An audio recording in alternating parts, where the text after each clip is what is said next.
गोटे आम बरगछटे लगाऊँ रास्ता कड़े भुवनेश्वर रास्ता कड़े बरगछटे लगाऊँ आमर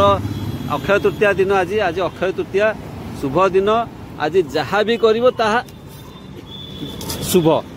घर प्रतिष्ठा ठू आरंभ कर बाहागर व्रतघर पर्यंत सबकिछि शुभ हम तेणु गछ चाषी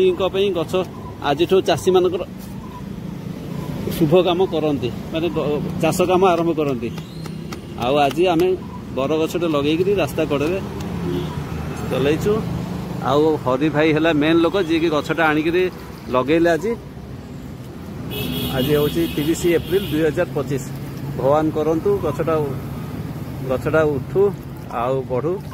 आपण मान भी गछ लगातु परिवेश को